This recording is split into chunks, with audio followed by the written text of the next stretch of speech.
Namaste and welcome to Live, Love, Engage. I am Gloria Grace Rand and delighted to be talking to you today from my home studio, of course, with a guest who is joining me who's going to be talking to us about launches. So if you're a business owner and you're involved in trying to sell products and services, you definitely want to stick around for this one because we've got an expert on the topic. Her name is Krista Ripma, and hopefully I'm pronouncing your last name correctly. She's a marketing coach, launch strategist, and co-founder of Authentic Audience, which is a full-service digital marketing and ad agency dedicated to serving brands who foster the best in self-care, self-love, and self-expression. And that's one thing I'm going to ask you about because I'm intrigued by that combination, actually. Authentic Audience is the natural progression of Krista's previous successes in building million-plus Instagram followings, tripling online awareness and engagement for her brands, and coaching hundreds of seasoned and novice business owners to find and speak their truth, which is right in alignment with this podcast because I'm all about engaging authentically.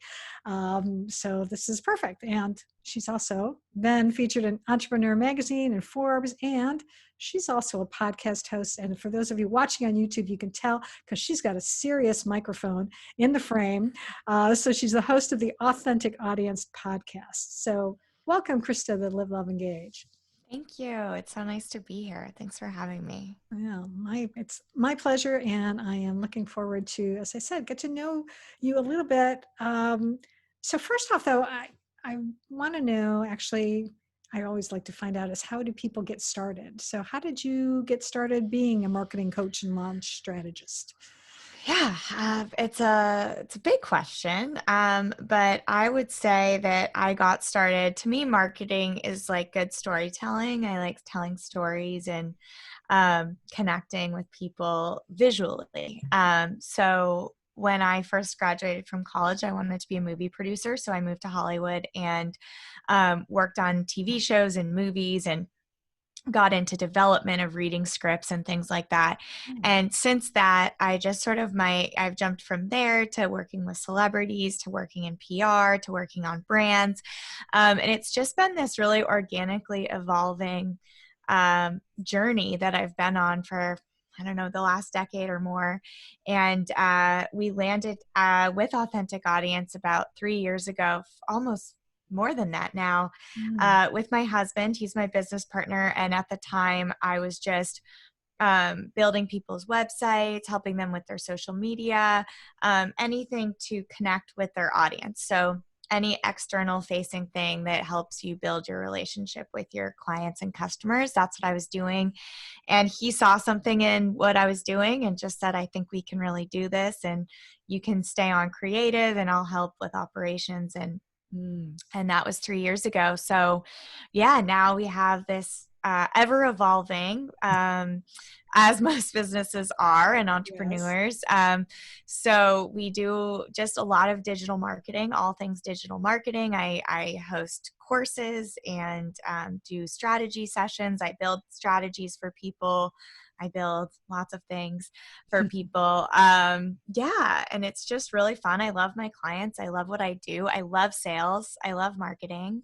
Yeah, that's very cool. So I was intrigued by the way that you said you serve brands who foster the best in self-care, self-love, and self-expression. And so I have an idea maybe, but it may be totally off the wall about what types of companies those are. So who do you work with?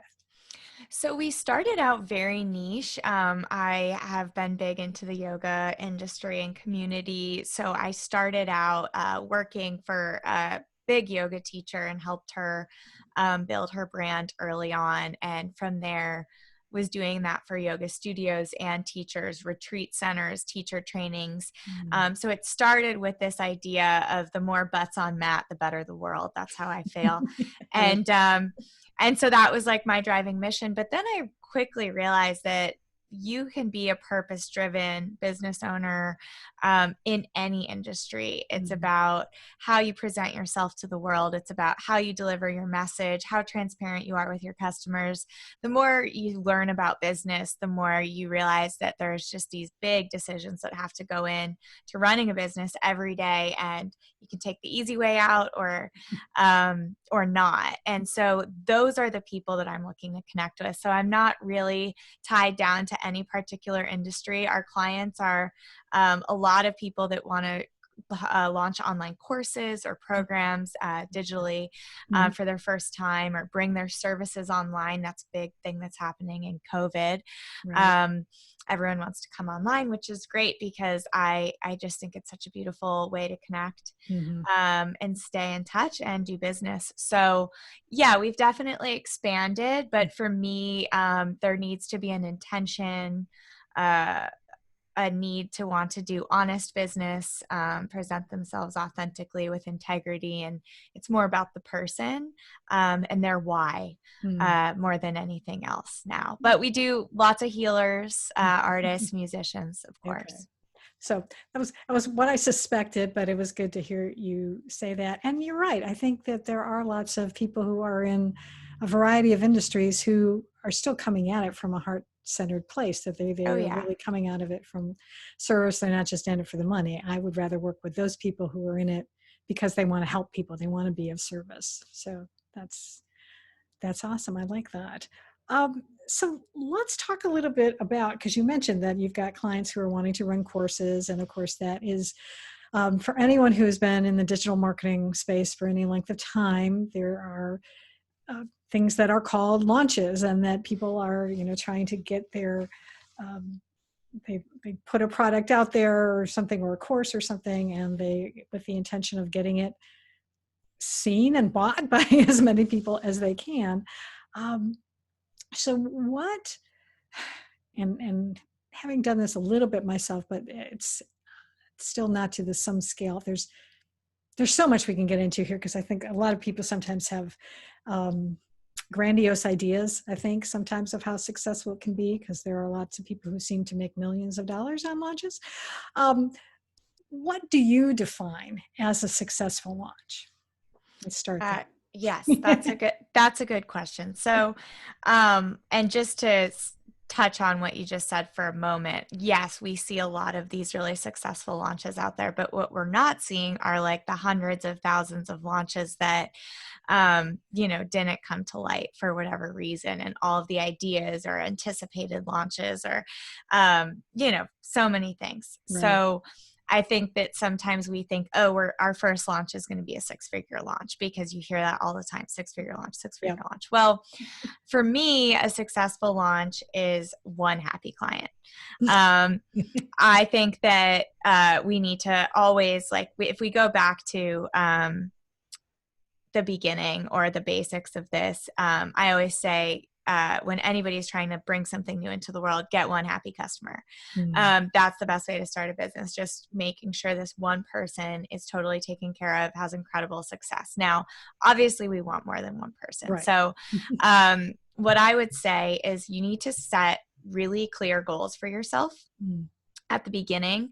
I know I'm talking to the right audience, but manifesting is real. And so the more we can get really specific, and I want you to pick a number that you can hit out of the park. So something that, just looking at your numbers. Okay, I have 200 people on my email list. My engagement, my open rate is 30%. So how many people am I really reaching?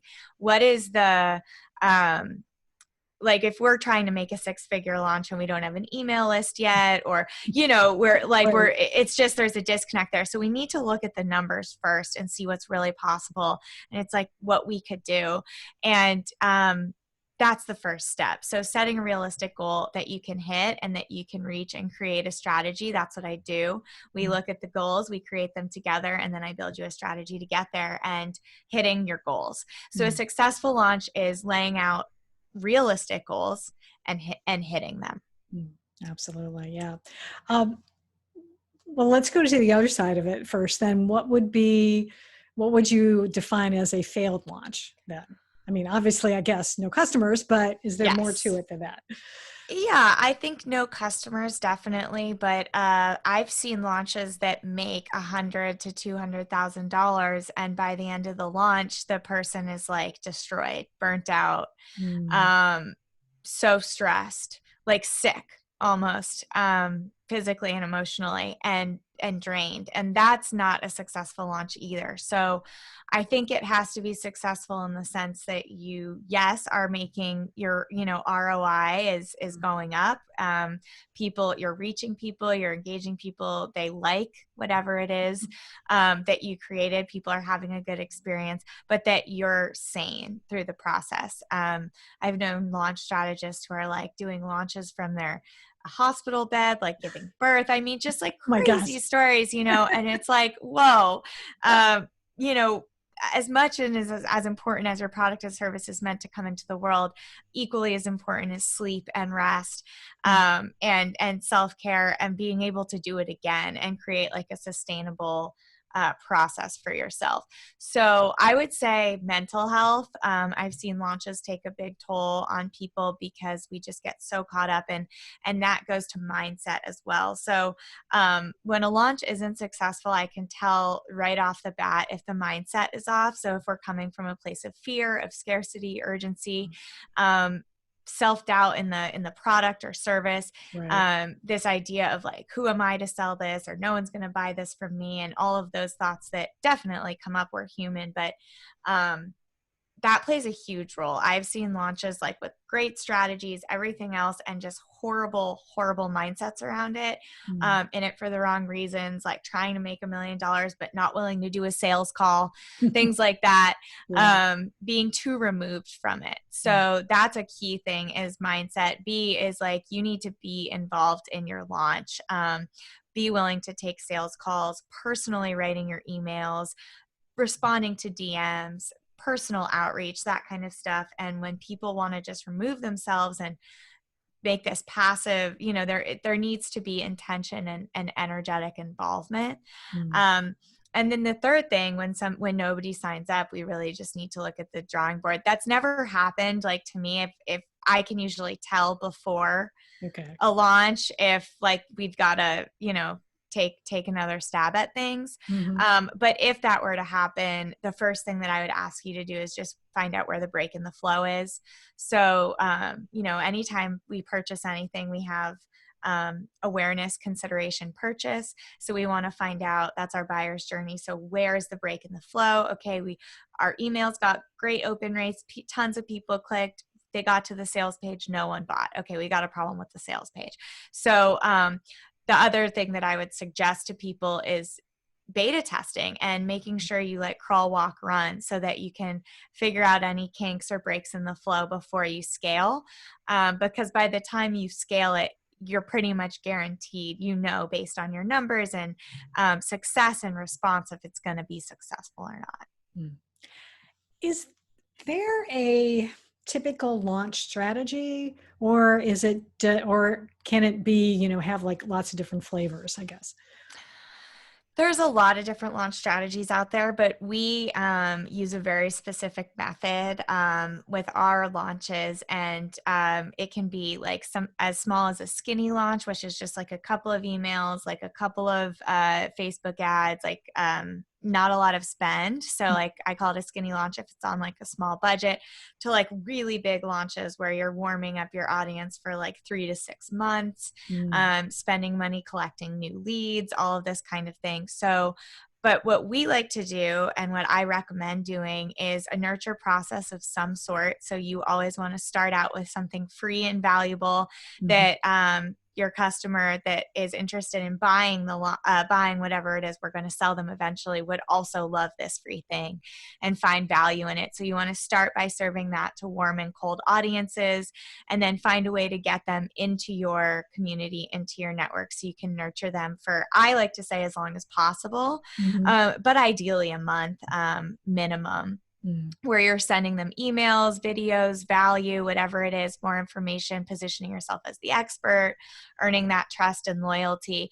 And then from that little warm up, I like to do webinar.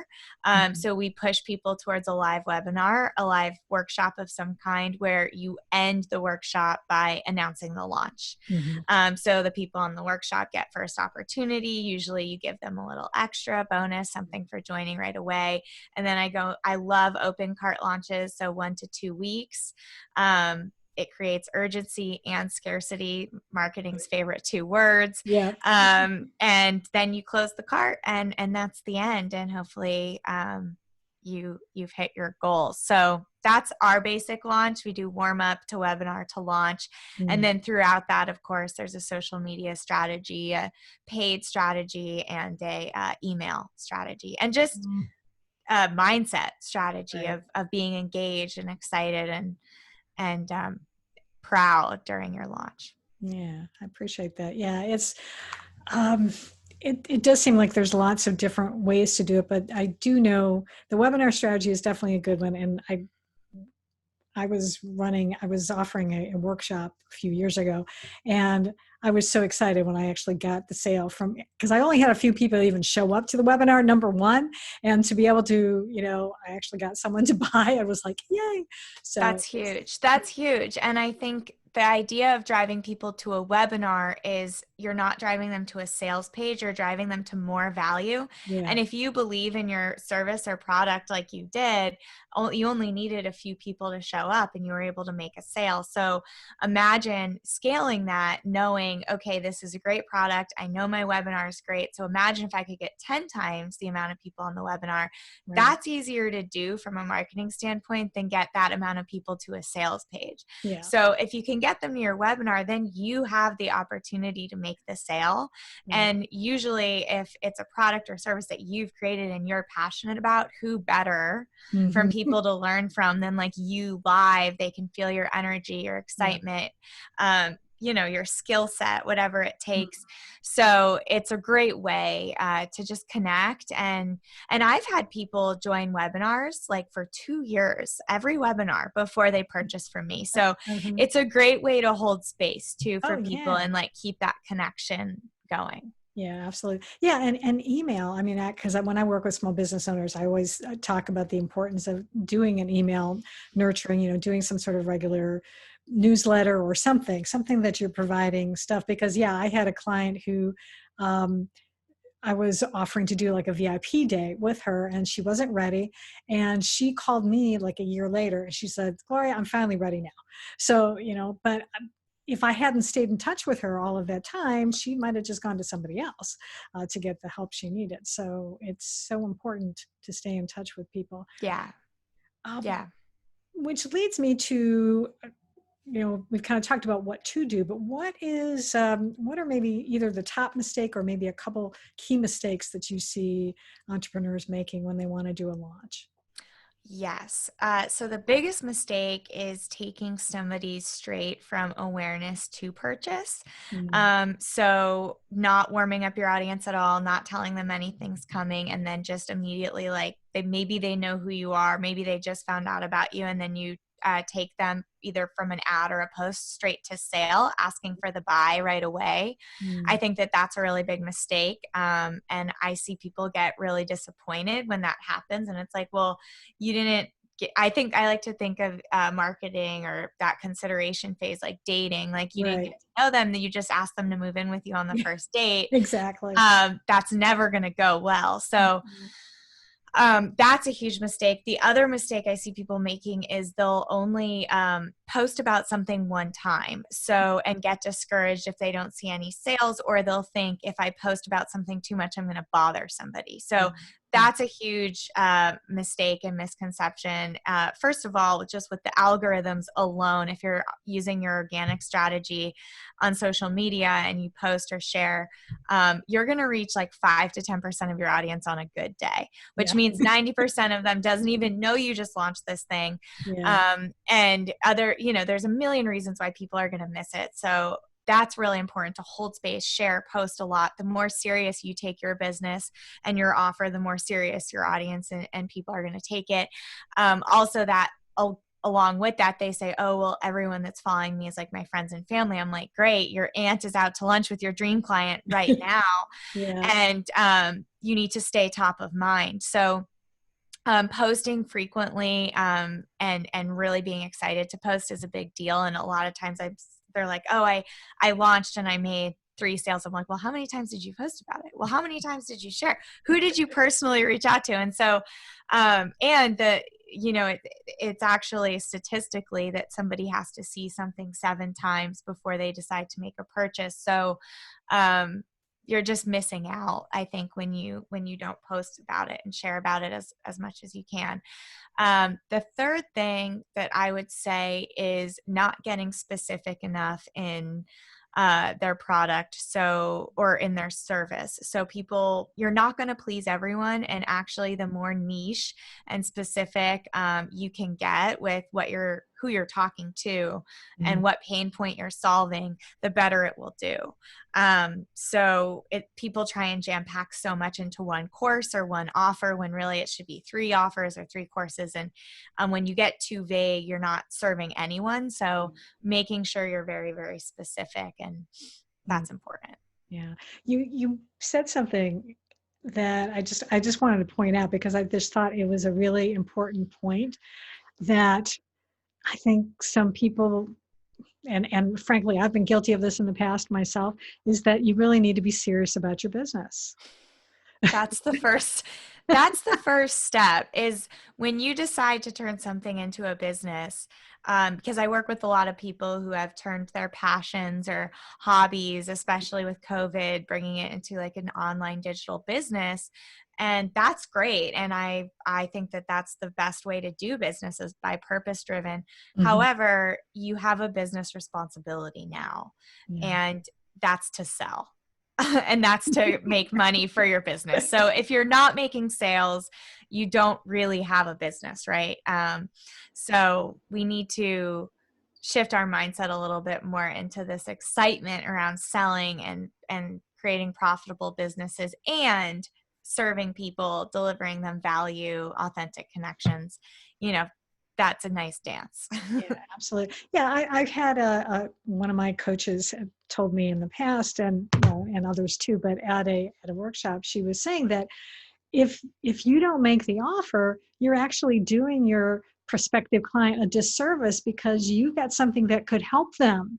So why would you deprive them of that opportunity to be able to work with you and to be able to get the solution that you're offering, because it's something that they need. So if we can keep Yes. that in mind, then selling in theory should be easier, right? Yes, I say that all the time. If you were sitting across from your dream client, the person that your product or service is going to transform, enhance, benefit their life, and you don't make the sale, you've just failed them, because they're missing out on the transformation. They're missing out on the thing. And if it's your dream client that you literally blood, sweat, and tears created this thing for, and they're not seeing it, Yeah. like, that's such a bummer.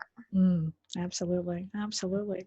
Um, so you talked about that, I guess, that COVID has brought out some people are turning their passions into business. So that leads me to why I was curious to ask is how has this crazy year that we've been going through, we're recording this in September right now, how has it affected you, maybe personally as well as professionally? Wow. Personally, it's been transformational.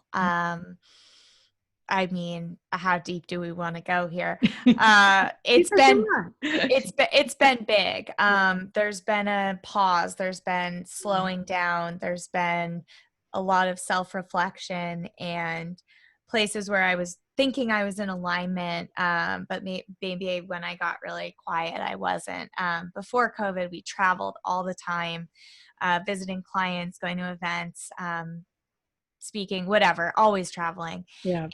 And being home has just had a profound impact, I think, on who I am.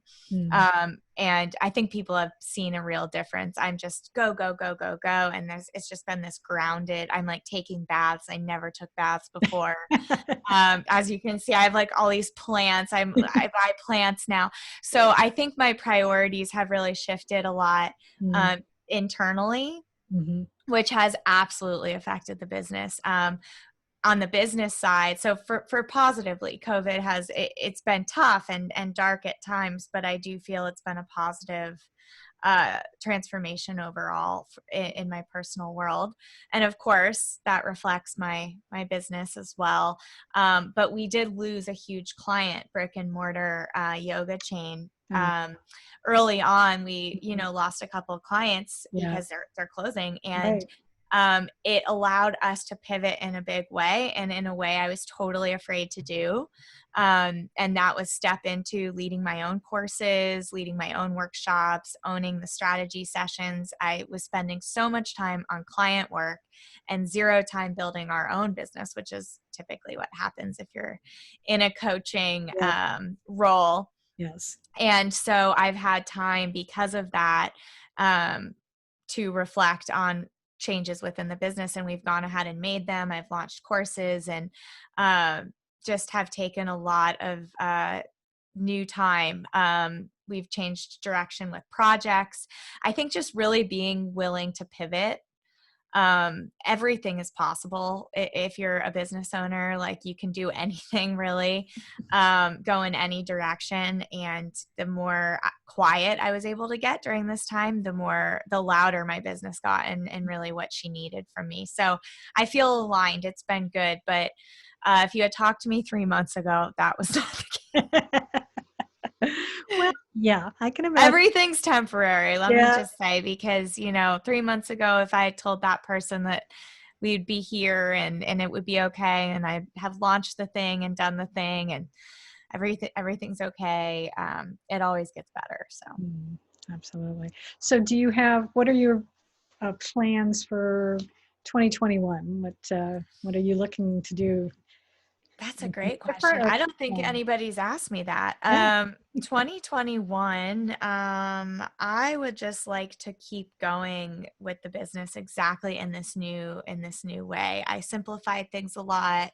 I got rid of a lot of noise, and now we just have like three main pillars of the business, and it's clear. I feel really clear. So I think I want to just keep doing this. 2021 looks like a lot of strategy calls. I love doing those calls. More courses, fun projects, and a lot of downtime. I'm liking reading and making time for my husband, and walks and slowness, and maybe some travel. I don't know. Yeah. Let's I hope don't know. so. Yeah. That'd Yeah, be nice. I know I've missed it myself. Now it's always the way, isn't it? It's like when you can't do something, that's when you miss totally. it. Totally. Yeah. I haven't really thought past 2020. It sort of feels like the end of the world, or the beginning. I don't know if it's the end or the beginning, but Yeah. it's hard to think past it. So I hope that I'm just still on this path of the new direction feels really good. So I hope Yeah. we stay on it. I have a feeling you will. And I do think I think it's been such a good time, because you're not the first person I've talked to who's experienced something like this. It really has been beneficial in giving a lot of people time to sort of step back and think. I mean, I've done a lot more working on myself personally as well, doing a lot of journaling and meditating and working with coaches and just getting myself aligned. In fact, working on even on my branding. And Yeah. so I guess it seems like we needed like this big pause button to sort of figure out what's really important and what do we want to do. Yeah, I think it's so true. And I think technology has been such a beautiful part of that process. Like, I was just thinking, I'm doing these 3 courses, which I would never be doing if it wasn't for COVID. I'm doing a creative writing workshop on Sundays, like I would never have signed up for that before. I'm doing this thing on how to turn your home into your sacred sanctuary. And Mm. it's like feng shui, and different plant and crystal work. And Yeah. I would have never signed up for that. And so I think the time, just we Mhm. have more time, no obligations, Mhm. to be in a million different places. And I am definitely a busy, extroverted, just like overcommitted Yeah. person. And so it's just been kind of nice to not really have a choice. Mm. Very good. Um, Trying to think, is there anything else that we haven't covered that you think would be important for folks to know? Even not even necessarily launch related, but maybe even just business building in general, digital marketing, anything along those lines. Yeah, I think that one of the biggest mindset shifts in business happened for me when I had this idea, and I do this with my clients now, is I tell them to separate themselves from their business. Mm, And this idea that you are not your business, you are you, and mm, your business has an energy and a purpose and a vibe. It's like a living, breathing, evolving thing. mm, And when you can shift your mindset to be in service to your business, the ego can sort of step out and you can step into this place of service, which, as we all know, is such a easy place to be because it's not about us. So I've had my clients do this process where they like talk to their business, and we realize how many ways that we're actually standing in our own way. And it's not time, it's not money, it's nothing else than like our own stuff, our own internal demons that are blocking mhm, where we need to go. So this practice has been so helpful to me, and my clients I've seen such big transformations in their sales and numbers when mm, they start to do this. And it's like, what does your business need you to do today? If it means answer a bunch of emails or edit a thing, it's like you're doing this in service to this bigger, amazing thing that you've birthed into the world. And mm, that shift in mindset has been super powerful for me. So I like to share that. Um, because without that shift, I would just see things in my business so different. And yeah. we just get so attached our identity to our business, especially as a coach or healer, or if you are in the voice and face of your business, it can feel confusing attaching our worth and whatever to the financial success, and it's just separate. Yeah. And taking that space has just helped so much. So hopefully that might inspire others. I like that because I'm thinking it's really about, so often we talk about our business as our baby, but Yeah. as a parent, you could be the helicopter parent where you're, micromanaging everything, or you can let your child, make some mistakes but keep trying, keep growing and trying new things, and eventually they spread their wings and go off on their own, and they, hopefully become awesome people. Like I'm blessed to have two grown kids now who are doing awesome things. So yeah, to be able to treat the business as not just at the very, very beginning, maybe the first, month it's a baby, but it quickly becomes a toddler and you have to start letting it go.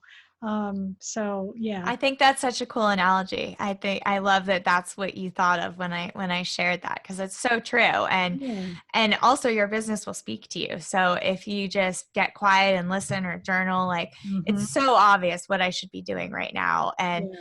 what's preventing me from launching that next thing. I know exactly what it is, and it's me.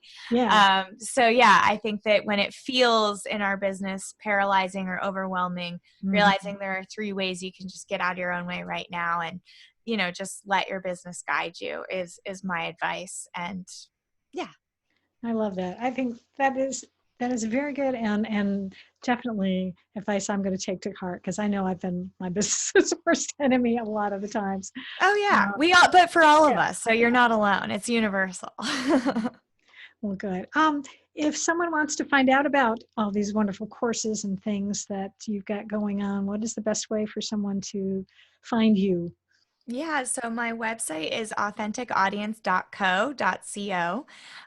Everything's there. So all my guides, courses, my podcast is there. Everything you can find there. And on Instagram, I'm Krista Ripma, all one word, and I post a lot and share a lot of content, behind the scenes stuff there. Very good. Awesome. Well, I am so delighted to have you here. You really definitely shared some awesome gems. So I'm going to make sure that I get those and promote them when I'm promoting, because maybe not give it all away though. Yeah. You have to listen though in order to get the gem. Okay, I'll figure out a better way to promote it. But I really do appreciate you being here and being my guest today. And yeah, so hopefully a lot of folks will have some better ideas now on how to approach a launch in their business. Thank you for having me. Yes. Yeah, and thank all of you out there listening, and those of you watching on YouTube. I appreciate you.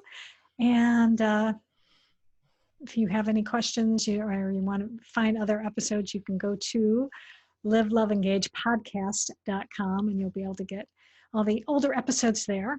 And I'll also have all the information in the show notes. So until next time, I am Gloria Grace Rand, encouraging all of you to go out and live fully, love deeply, and engage authentically.